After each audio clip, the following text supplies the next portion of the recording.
Nice to meet you, everyone. I'd like to talk about the most critical problem that we all must face at some time in our lives. How to prepare for old age. Some time ago, I worked for a large private corporation for 17 years before I quit. It didn't prepare me properly for retirement. I was able to make a decent living while working there, but my future was at risk. Most people spend the first 30 years of life studying and the next 30 working. Unfortunately, only 1% of people at age 60 are prepared to have a comfortable retirement. We still have 30 or more years to live after age 60, which means that we will probably live until 90. However, we're now hearing this dark rumor that we might even have to live until 120. That means that we have 60 more years to live at age 60. Many insurance companies advertise that they will cover you until 100 years of age. How can we live out our remaining 40 years after retirement? This is truly a serious problem. In the agricultural age, great physical strength was essential. During the industrial age, the educated controlled the uneducated. Now, we're living in the information age. How can we properly prepare ourselves for this age of technology? The truth of the matter is that most of us are not ready to adapt to this new world of information. In fact, I would say that the majority of us are completely clueless. The ways of living that were good for living in the agricultural, industrial, and information ages are all completely different from each other. You would never be able to survive trying to use agricultural age life strategies in the industrial age. So, trying to use industrial age methods in the information age is going to be just as useless, right? We've all really been taught how to survive well in the industrial age, and thus we're used to sticking with these outdated tactics. Most people studied very hard to gain a lot of knowledge, got a good job, and then led a very comfortable living in their specialties. The traditional professional occupations, such as doctors and lawyers, were considered to be very prestigious for their times. Even as we are facing a drastic shift in the way that we live, we're still not really changing ourselves. It was said, we must change to survive. Without change, we all die. Change everything except your wife and kids. Some folks even went as far as telling us to even change your wife and your children. There was a time when a popular singer even sang, change, change, change everything, with her pinky sticking out, just like this. Tell me, people, at that time, when they were telling us to change, did you change anything at all? What did you really change? If you're having it really tough, isn't it because you didn't change during those days? Has it ever dawned on you that today's struggle is due to not having changed? If the answer is yes, it's not too late to change now. Then why is it we should change? Why can't we just stick to our old ways of living? Why must we change? It's because the times have changed, and they're still changing. Because the times are changing, so should we. All right, if we want to change, how should we go about it? You must always stay a half step ahead of the changing world. Most importantly, you need to be able to see the changes as they are happening. With the old frame of thinking, you will never be able to successfully adapt to this changing world. People who are able to see how the world is changing and are able to remain half a step ahead of the times succeed fairly easily. People who are unaware of the changes and who bitterly complain about how the world is no longer the same as it was when they were younger, these people, despite all their hard work, are bound to fail. The fact that so many of you are here today is evidence that you are able to sense the changing times. I'm quite sure of this. The agricultural period is long over. The industrial period is coming to an end as well. We're now living in a time when 70% of the economy is comprised of tertiary industry. Core examples of tertiary industry are financial institutions, distribution, and services. In today's market, you have no choice but to choose from the three of these. Of course, nothing is stopping you from becoming a farmer. You can also enter the manufacturing business right now. However, take a look at those who run factories and those who do farming. Their struggle is incredible. Existing farmers and factory owners are barely making ends meet today. How likely is it that you are going to succeed in those dying industries at this time? The tertiary sectors are the new mainstream today. Finance would be nice if you had tons of money. Do you have tons of money? You hear so-and-so blue-chip stocks are skyrocketing, but you can't buy them. How does that help you? The only realistic choice for most of us today is distribution. You need to take a careful look at the future of distribution. Distribution is not something new. It's been around for quite a while. There have always been peddlers and street merchants. For the longest time, the street market was the main player. Until not too long ago, the mom-and-pop grocery stores were the main shopping source. Thanks to a developed public transportation, department and discount stores became the new key players. Currently, department, discount, and franchise stores are the main players in the distribution industry. Now, think carefully if we can really be competitive by doing the same business.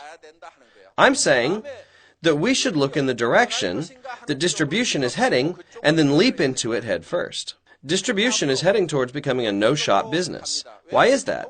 Traffic is getting more congested, causing people to want to travel less and less.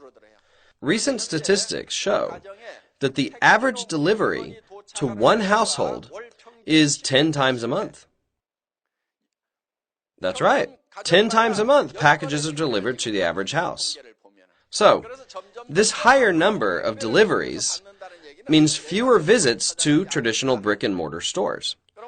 There are three types of no-shop distributors. The first is internet shopping, then TV home shopping, and membership sales, which is how we operate. I'm speculating that these three will be the main players.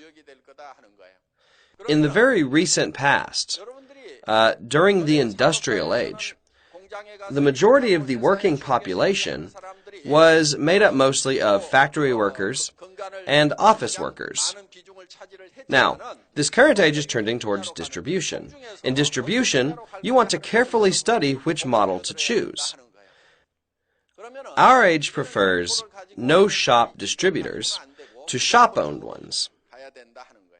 Speaking of this no-shop distributor, I started one in 2000, sensing that it was going to be the future. I founded an internet shopping mall called yng.atomy. It was an internet-based general store dealing over 100,000 items and was the third general store in Korea. How well do you think I did? In 2000, people weren't yet into shopping on the internet, and not every household had a PC as they do now. In those days, correspondence sales, which used a catalog, were the mainstream. I misread the cues of those times, so my internet shopping venture failed. I did correctly predict where the times were headed, but I was too far ahead. My failure made me realize that membership sales was the way to go. We started out with a membership sales model, yet we must also adopt some aspects of TV home shopping networks and internet shopping malls. We are encompassing all three shopping business models with Atomy. In the big picture of the changing times, the people here today are making very precise judgments, whether you came here voluntarily or you were dragged in forcefully by someone else. In the end, you are all here because you are making the right decision for the future. Atomy doesn't have any requirements to join. There is one condition, though. It's about our products. You'll learn about the quality and the prices of them, and after hearing about them, go ahead and see if you still think you're better off sticking to the goods that you've been using before now.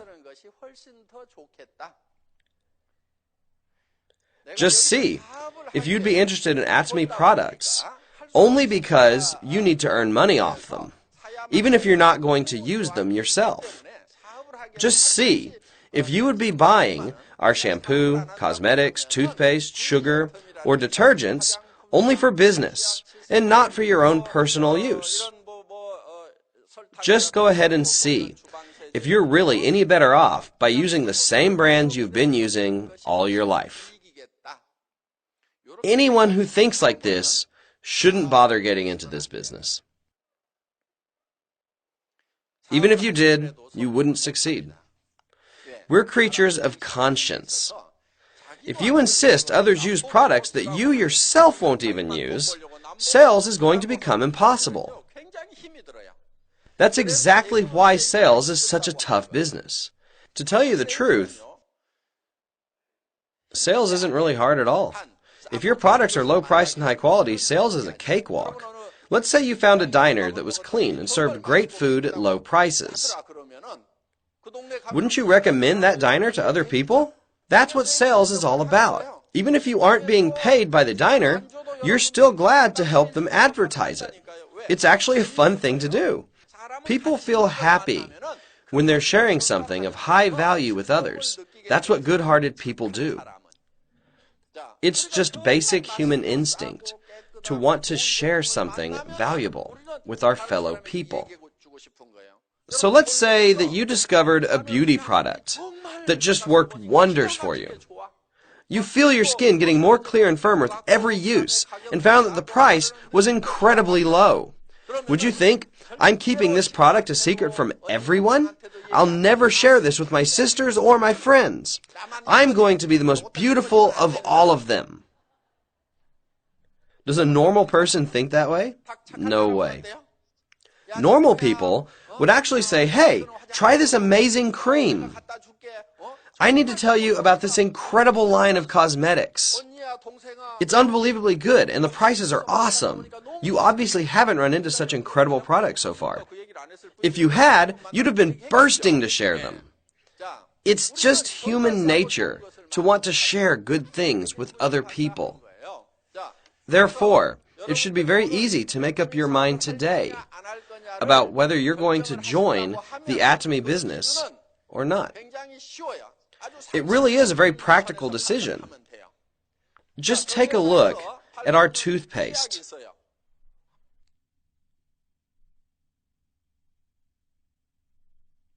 It contains propolis. It's really good stuff. You get quite a lot at 200 grams per tube. It usually sells at around $10 or $20 a tube at the drugstore.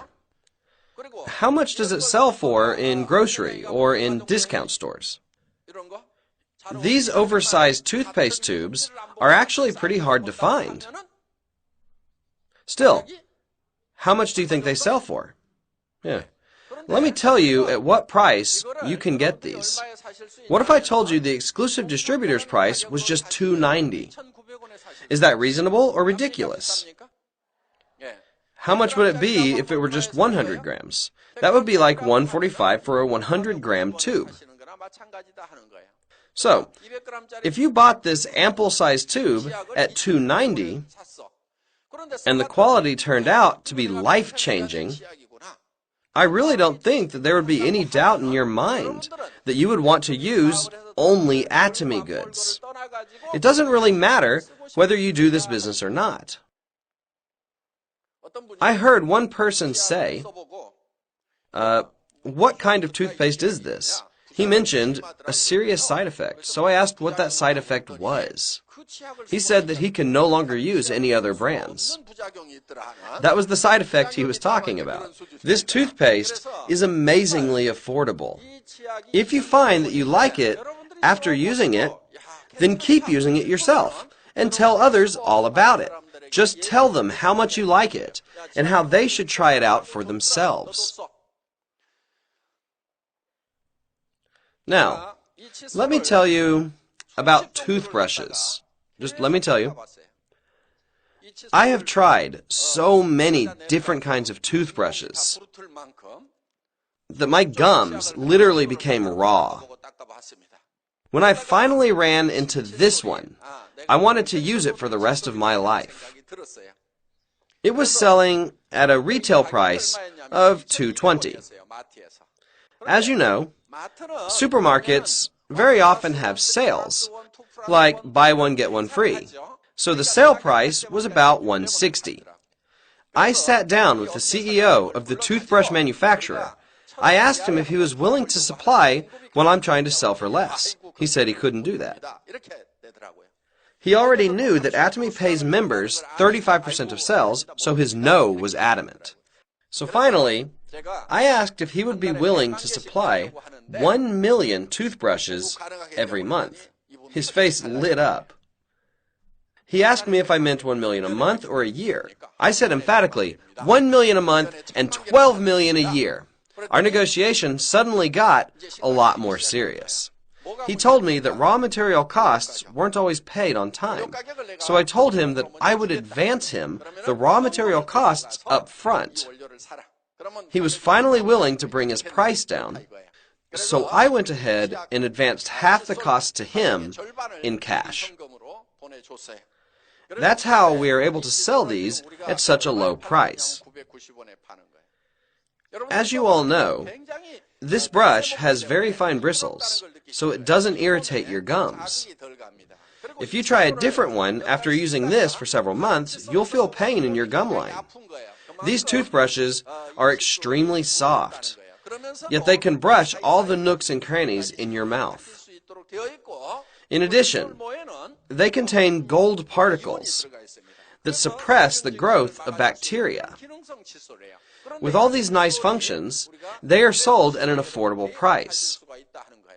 Wouldn't you feel tempted to try it at least once? You would say, "Wow, I don't believe this. I want to use this toothbrush forever." I want to know if you would become a consumer of Atomy goods, even if you didn't decide to join us in this business. As long as you can become a consumer, you can become a contractor as well. People who do end up deciding to do this business will succeed. How do I know this for sure? Well, let's say I introduce a really good product to someone, and he turns it down. Should I be embarrassed? Or is he just an idiot? I wouldn't be embarrassed. He's the one being foolish. I know for sure that there are people dying to use this product. I would confidently continue to spread the good word to others. I'll tell you why people fail in sales. If someone turns me down for selling something high-priced and of poor quality, he is smart, and I'm the idiot because I'm trying to sell junk. Sales is nearly impossible when you try to sell inferior goods to smart consumers. You will end up discouraged to no end. You're going to end up feeling lost in a haze about how to go about selling your garbage. You would dread waking up in the morning to face the world. Why would you struggle? Because you would have to spin useless, overpriced products as good deals. Your job would be deception, and you would always need to find new ways to lie. Now, on the contrary, When you have the very best quality toothpaste and cosmetics that even you personally use, would you need to resort to such shifty cloak and dagger sales techniques? These are of great value. I use them, so should you. That's all you need to say. You shouldn't have to agonize over anything. Just relax and don't worry about it.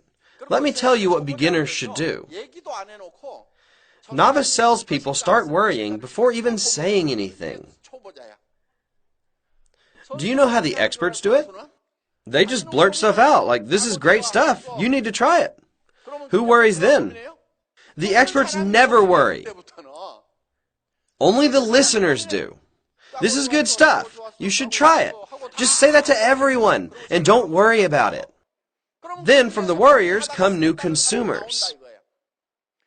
That's how veteran salespeople do it. Rookies fret over whether people will buy or not, even before they begin their sales pitches. They get all worked up for no reason. Whether someone will buy or not is entirely up to them. I call that the law of own mind. Law of own mind.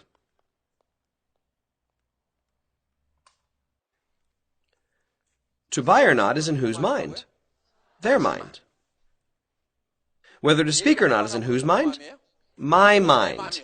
You just worry about yourself. Let others worry about themselves. Just sitting there fretting over whether that person will do this business is for beginners.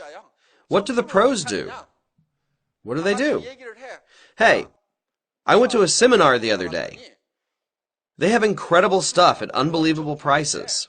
A lot of people there are just raking in money. Wouldn't you like to join that kind of business? Once you spit these words out, your listeners will be in a dilemma. They will. They'll wonder if this business is for them as well. If they don't fret, you tell them again and again. However, you should empty your mind first, then tell them again. These poor novices start worrying even before opening their mouths. They agonize. Will he or won't he? That's what amateurs do. How can you become a master? You can become a master by grasping this law thoroughly. Once you understand this principle, there's nothing more to learn.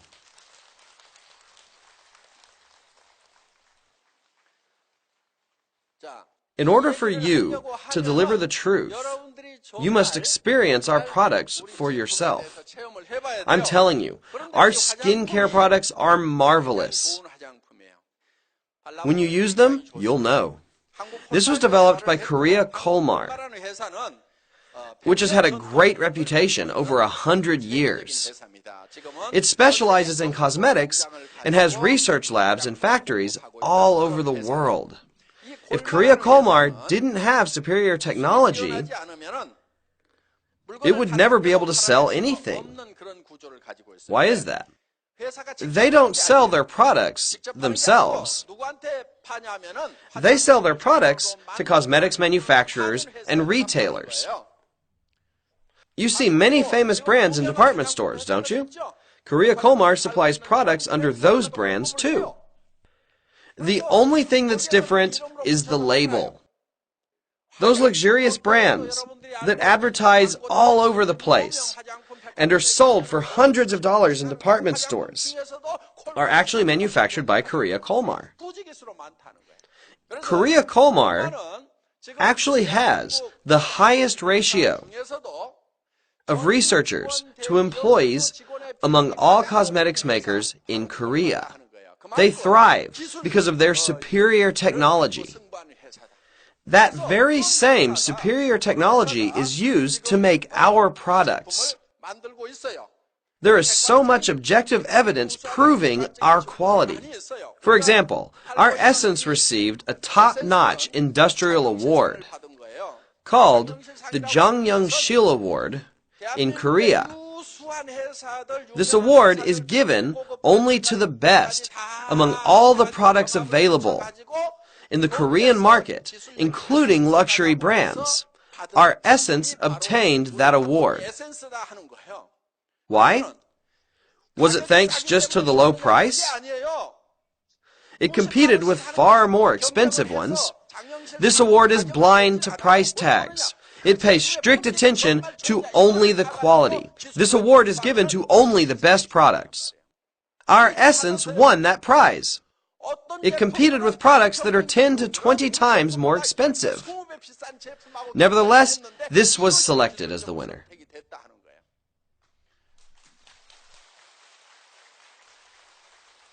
This product is fundamentally different from the no-name ones that are sold in shops. This is a top-of-the-line, world-quality product. Yet it is sold at such a low price.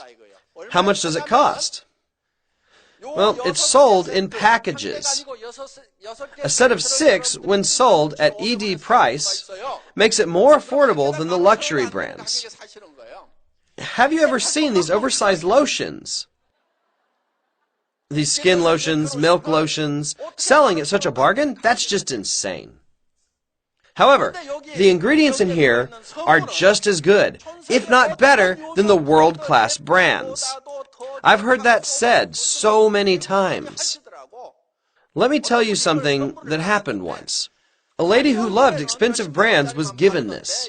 After learning that it was sold at a low price, she lost interest. She thought her face was too noble for such a lowly product, so she only put it on her feet and her behind. Something happened. Her feet and her behind improved remarkably. That expensive stuff she was using on her face made no real difference, while her behind was rapidly improving. The product only fit for her behind graduated to her face, and her luxury face product was now resigned to her behind. I'm not kidding. This is a real testimony of a user. I can see you wondering if I ever saw her butt. No, I didn't get to see her butt. Still, she did say that. You can immediately tell if this is good stuff or not, simply by applying it to your own skin. Skincare product experts can recognize instantly whether it's good or bad.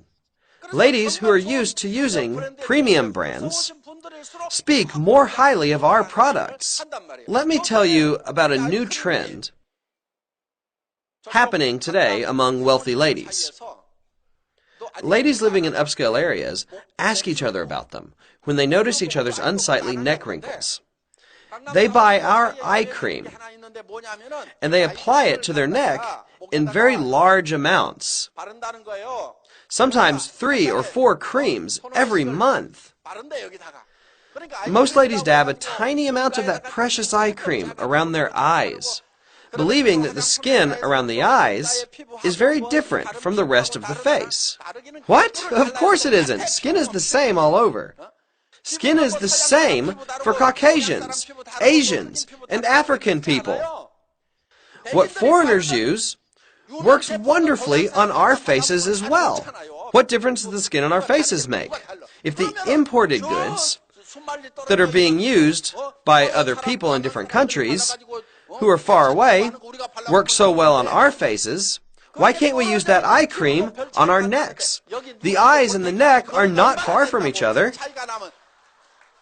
and they're basically the same all over the body. Only cosmetics makers say otherwise. You should really put an ample amount of this eye cream on your face and neck. The wrinkles on the neck and hands are hard to hide. Just apply a lot.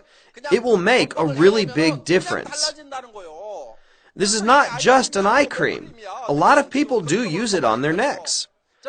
The affordable price makes it possible.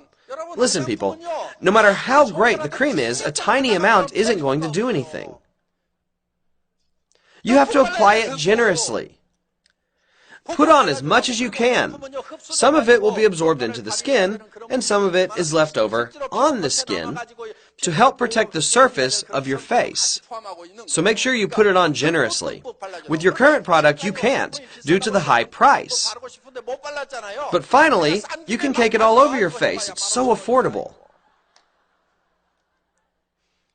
you will experience a noticeable difference. Again, these unbelievable products are sold at amazing prices.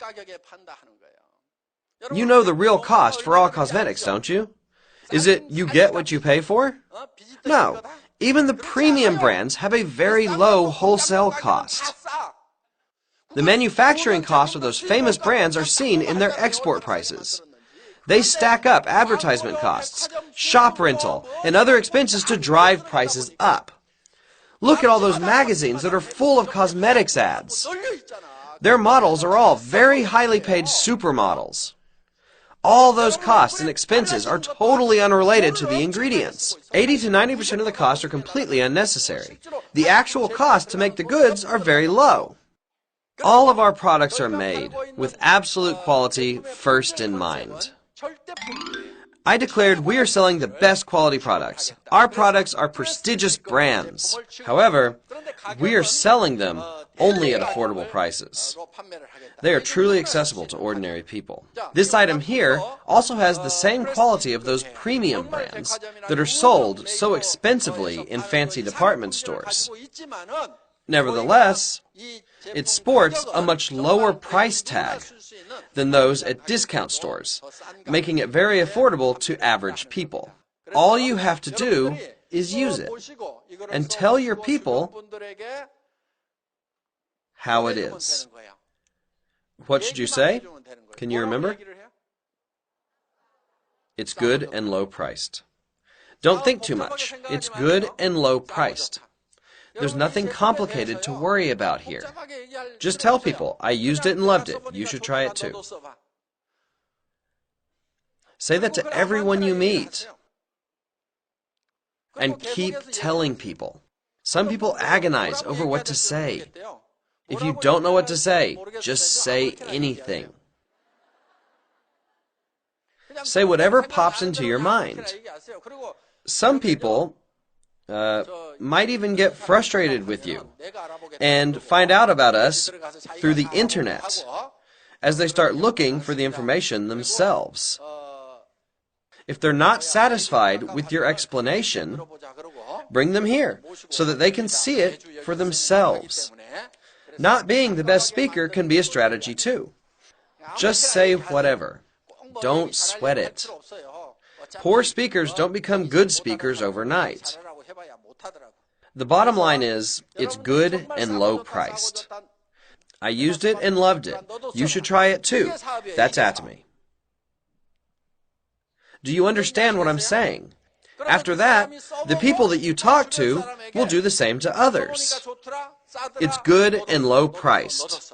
Slowly, by doing this, a network will form. For the next step, you will be paid 35% of the sales created by all the consumers. Atomy gives back what it has received.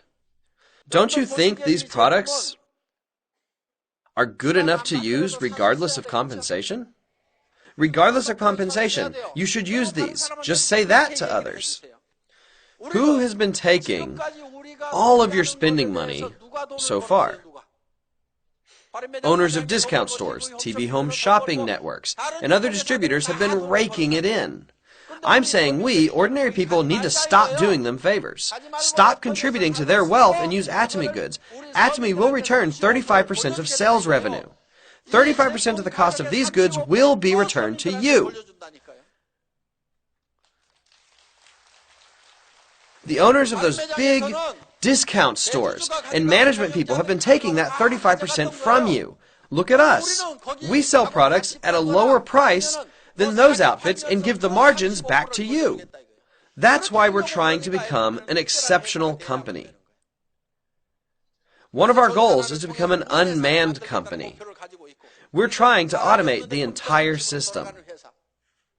With a completely automated process, we can lower the prices even more.